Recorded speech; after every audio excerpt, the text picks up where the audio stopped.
Bismillahirrahmanirrahim. Assalamualaikum warahmatullahi wabarakatuh. Di sini saya akan menjelaskan tentang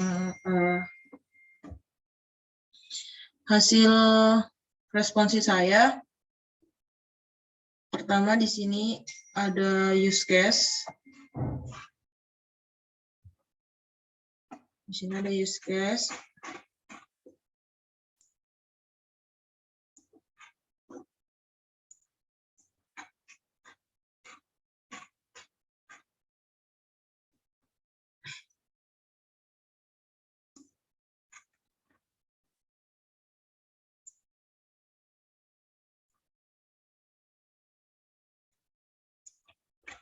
Oke, di sini yang pertama ada use case, di mana use case-nya terdiri dari klien, admin atau staff, terus jadwal rapat, ruangan rapat, dan kegiatan.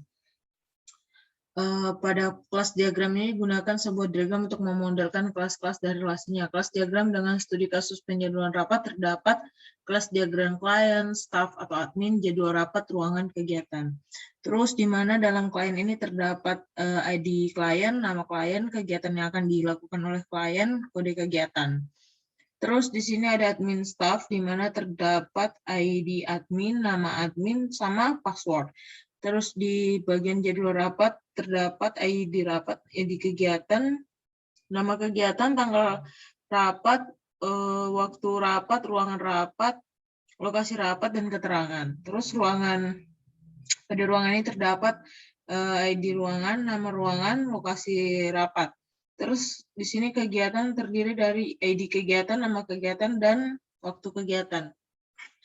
Selanjutnya terdapat sequence diagram, di mana yang pertama aktor akan menghubungi staff,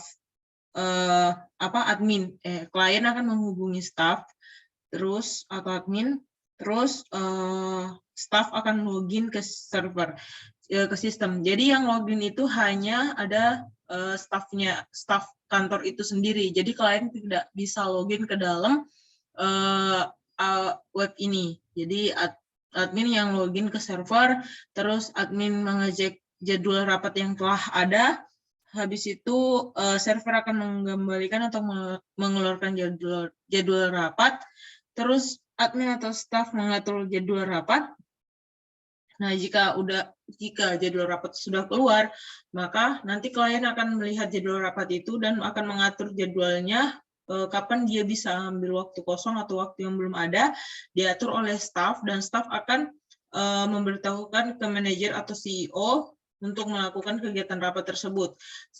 Setelah nanti disetujui, staff akan menginputkan jadwal rapatnya, lalu server akan menampilkan data jadwal rapat.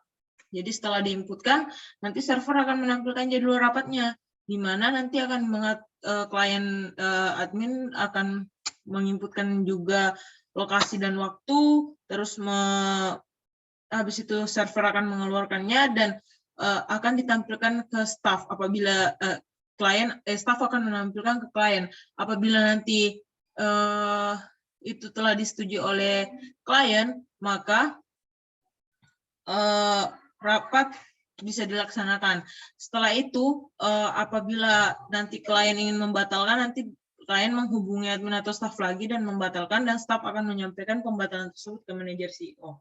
Di mana penjelasannya sequence diagram adalah bentuk diagram interaksi yang menunjukkan objek sebagai jalur kehidupan yang mengalir menuruni halaman. Dengan interaksi mereka dari waktu ke waktu ditunjukkan sebagai pasang yang ditarik sebagai panah dari sumber level line ke garis hidup target.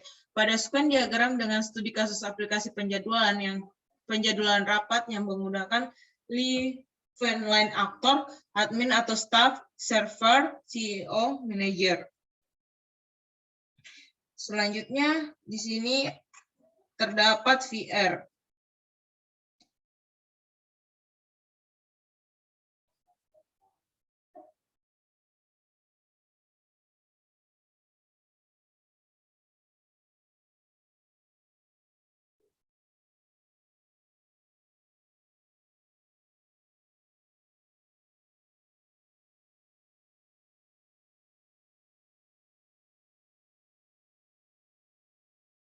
Selanjutnya ada VR, di mana VR menentukan jadwal, yaitu terdapat kebutuhan fungsional, yaitu melakukan login, yang di mana aplikasi memiliki sistem login hanya untuk staf untuk mengakses aplikasi.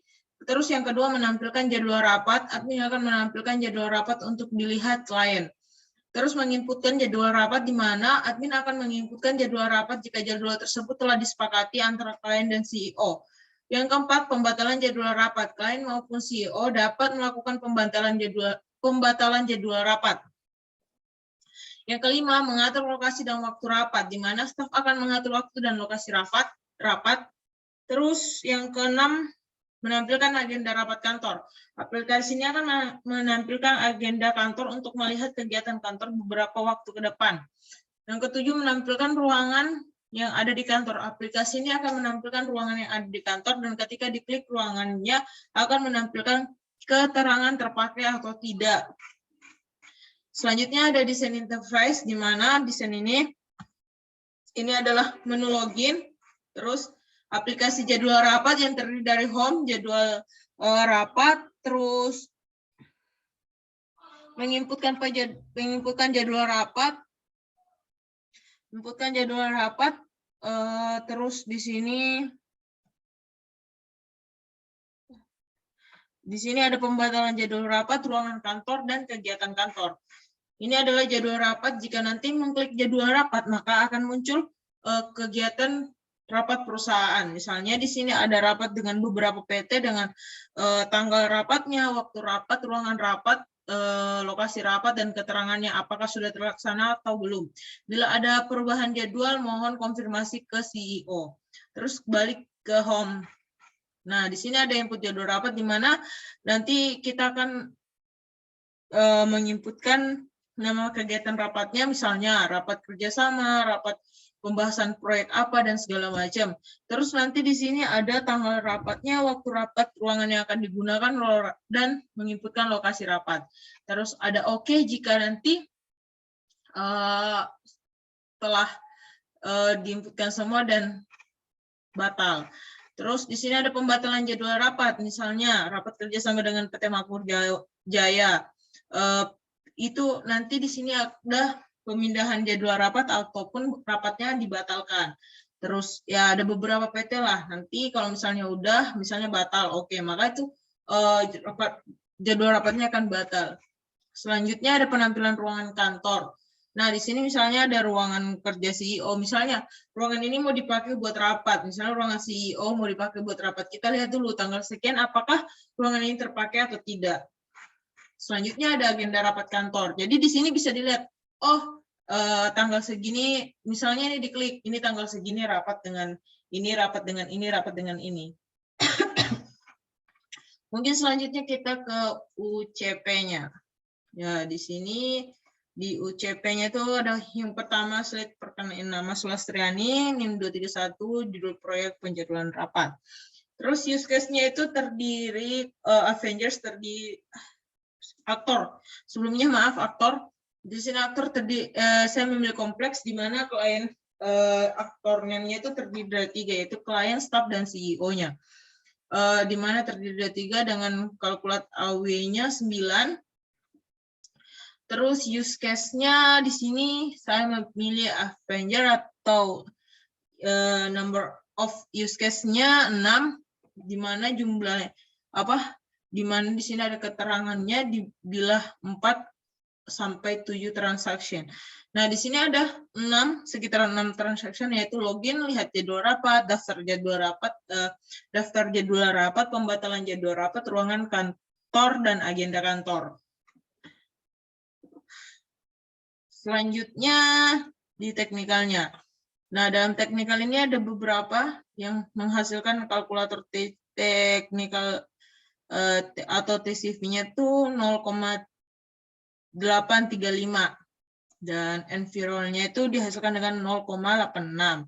Terus final calculation-nya dari jumlah TCP-nya, FVV-nya, dan UCP-nya serta actor weighting-nya, maka dihasilkan UCP atau use case point 4,5, ration hour cost point atau effort-nya Terus di mana dengan waktu kerja 8 jam, estimasi 8 jam, dan dengan terus estimasi gaji segini. Mungkin cukup sekian pemaparan materi dari saya. Assalamualaikum warahmatullahi wabarakatuh.